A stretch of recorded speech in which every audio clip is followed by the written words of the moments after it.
So now it's time. It says in your handout what the literature circle assignments are, but you've already got it on the page beforehand. This is exactly what the kids have just been taught to do. Now I'm in the next bullet. I gather multiple copies of 5 to 7 different novels. Sometimes the books have a similar theme, so I'm going to always, what's our biggest enemy? What don't we have enough of? Time, right. So as a grade 5 teacher, when I'm teaching immigration, I'm certainly going to use novels on immigration theme as part of my social studies. Why would I have them read something different? So I'm going to have a bunch of different novels all on immigration, and those are the ones they're going to be choosing from. At the beginning of the year, I just want the kids hooked on reading. So I'm going to get the most spell-binding book. I always, in teaching grade 5, have Camp X by Eric Walters as one of the first choices, because it's the first in a spellbinding series. It's an action suspense book from the Second World War, and you want your boys reading. And I'm always going to offer that as the first choice. Eric Walters is a prolific Canadian historical fiction writer. I'm always going to have an Andrew Clements as one of my first books because it's an easier reading level. The font is bigger, the books are shorter, and they're always about kid empowerment. It's a pretty nice, fun thing to do. So some of your reluctant readers will gravitate towards Andrew Clements. And I will always have Jerry Spinelli as one of my beginning books because, again, prolific writer, really quirky, interesting characters. I'm introducing, for sure, those 3 prolific authors because there's lots and lots of books. They write series and they write individual books, and there's lots of books in the public libraries, so you're beginning already to get the kids interested in reading more books.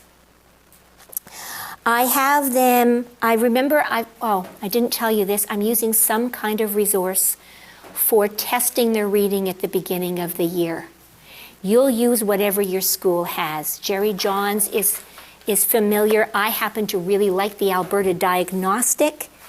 There are a whole variety of different tools, but I want to use something that's quick and dirty that gives me the ballpark area of the reading levels so that I don't give Jason the book that he asks for. If he's reading at the grade 2 level, he might want this, but he's not going to manage it.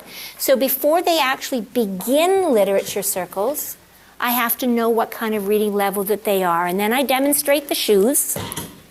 Then I tell them that they are these books, and I have at least 5 copies of a book or I'm not going to use as a lit circle. I want my lit circles to have between 5 and 8 people. To be honest, because I've been doing this so long, my kids get into lit circles of 3, and they can create their own lit circles and all kinds of things when this has just become something you could do with the back of your hand, but not now to start. The easiest thing you can possibly do to start is you have 5 days a week. You have 5 literature circles, so you maybe have 6 books to choose from. You want one that's below grade, one that's very advanced, and the others that are kind of at the grade level. And you don't let the kids just pick up the books and choose for themselves. No. You give them one silent reading time where after you've given them a book talk, then you say, come and choose the book that sounds most interesting to you. Take it to your desk. Start reading it. Look for how many unfamiliar words there are that are a struggle, so you're reading the right size book for you. And then in 5 minutes, I'm going to ring a bell, and I'm going to then make you put that book back and get a different one. So over the course of this 30-minute period, you're going to have tried out 4 books so that you can fill out your request form with your name at the top and list in order which of the 4 ones you want. That's the element of choice that one of my new friends mentioned, that they needed to be able to give choice. So the kids have got some choice, and you're going to try and give everybody their first choice, but it might not work out to give their first choice because you might have one book that's way more popular than the others, but you'll be able to give everybody their first or second choice with this method. So I do the book talks early in the day. I have them give me their slips before lunch, and I spend that one lunch hour every 3 weeks sorting through the books. I could do it overnight, but let me tell you that once the kids are excited about their book, they want to read them all. They're so excited, they're going crazy because they don't have it. And so I want them to go home with that level of Christmas morning enthusiasm to actually start reading that night. So I always, at lunchtime, I commit a lunchtime to sorting it out, putting together some manageable groups, and sign them out their books by the end of the day. People have asked where you get books. One day, I went into Hastings Public Library, and they had 10 copies of Camp X for 10 cents each on their discard pile. So there are actually books. Every time I go into a town that has a public library, regardless of where it is, if I have room in my suitcase, I go in there and look for their discards and buy for 10 cents or 25 cents. You also probably have access to district resource centers or other teachers to do trades with, possibly. You have Scholastic's bonus, and you have me, because you're in the Vancouver area. I live in North Burnaby. I teach in South Burnaby. I own hundreds of books. And I absolutely loan them out to other teachers all the time. And because I own so many, and I will not too many more years before I retire, I don't care if they don't all come back or they don't all come back in mint condition. So you have my contact information. You can borrow from me. Okay, so that's how you get books. That's how you assign them. And then we're at the very last bulletin, or that last bullet of this page, section A, lit circles. Students read an agreed upon section for each week's meeting, which is usually about 60 pages. It is amazing. There is actually a word formula that publishers tell to authors. They want a book that has this many words. And for the grade levels that you teach, it usually turns out to be about 180 pages, which works brilliantly into 3 sections of 60 pages, which starts you really well for your first group. It means that you've got a Monday group, a Tuesday group, a Wednesday group, a Thursday group, and a Friday group. Of course, that means the next time that you might have, the easiest way to do this is to do it as a 4-week cycle, not a 3-week cycle like I do. So you divide up the books into 3 weeks, and basically week 4 is finishing up, so that your Friday group, every group gets their next books on the Friday, and some groups finished on a Monday. You'll figure it out as you go along. You just want to divide the book into sections. Every time I give this workshop to adults, somebody says, but I'm a reader. It would drive me crazy to have to stop at a cliffhanger, and most books end with a cliffhanger at the end of a chapter. So I have tried Faye Brownlee's method, and she's way brighter than I am, so who am I to dispute it? So we all find things that work for us. So I've tried her system of everybody come and talk about this book regardless of whether you're just going to start it or you're just finished or you're somewhere in the middle, and say something. I've tried it with 2 different classes, 2 different grade levels to see how it worked for them. They hated it, I hated it.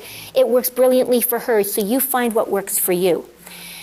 But my kids love ending with the suspense, but here's what really happens. This group was supposed to have read chapters 4 through 7 of this book, and they're about to go there, and Jennifer comes to you and says, I was supposed to finish at chapter 7, but I read ahead, but don't worry. I will ask wrong questions and give wrong answers. Look at the level of thinking that's gone on. Do I have a problem with this? I would almost guarantee it, you will have one person early when you start your lit circles, just one, who asks a question, and they say, you read, suddenly from your classroom, wherever these kids are meeting, she read ahead, you read ahead, that wasn't there, you read ahead. That will happen once in your classroom. Everybody sees what happens, and they'll never do it again. They'll never do it again publicly. Lots of them will do it privately if they're hooked on books. Do you have a problem with that? I don't have a problem with that. The reason that I've come with the formula of 60 minutes and 120 pages, it's really bizarre. But if you have a kid that's reading at grade level and you give them a grade level book, it takes the average, takes a average to slow reader 2 minutes to read a page. Your bright readers can read a page and understand it in 30 seconds.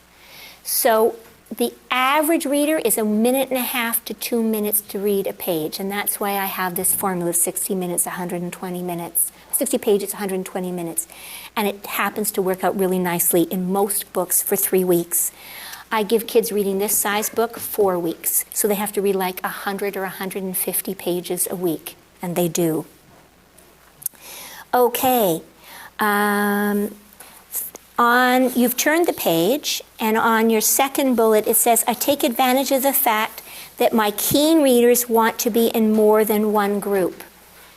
Some of my kids are in 2 or 3 books. I let them this year be in 5 literature circle groups. And the only reason they were all able to keep up with the reading of that, any kid who reads that much more than they have to, are actually very reliable, and they actually did the reading and the preparation. They were really reliable. The only reason it was a problem for me is trying to schedule that many events in my week. So I'm limiting this year to 3. They can join 3. But I'm not starting with, they can only start with 1. But by the second time around, some of them will be in 2. And that's why I give Paul something that stretches his reading and something at the lowest level group to bring that level of group's thinking and reading up. We all have the problem of early finishers, right? Those bright lights. Not if you have lit circles with them being able to join more than one group. If they've run out of everything else to do in the classroom, they could be reading their second bonus book. They normally read everything at home, they could read their second bonus book. And it just looks after itself, which is wonderful. They do a quiet task. So I have kids usually meeting in the hallway or outside my door, but you can have them in the corner of the room. They could be anywhere to meet as a group. You know your class and which groups you can trust and which groups you can't. I have them sit together. And so everybody else, you would never have silent reading at the same time because these kids are laughing while they're having their lit circles. You can tell them not to be too noisy, but they will talk. And you kind of do want that to spill over. So the kinds of things that work really well, if you happen to be a Words Their Way teacher where you're having kids practice some spelling and word work, that works great. If they happen to be doing something, practicing French dialogues, or they could be coloring title pages or maps, or they could be working on a project, something where they don't need absolute silence so that they're not terribly distracted by the lit circle, but where they're not in group work, where they're going to make it hard for the lit circle to be louder. So I schedule 1 per week, and though if you running out of time, you've had a Friday non-instructional day, now your Friday group didn't meet, you may want to have your Friday group and your Monday group meeting at the same time. And so that's where it gets a little tricky if you've got some kids in several different groups. You want to not schedule them concurrently.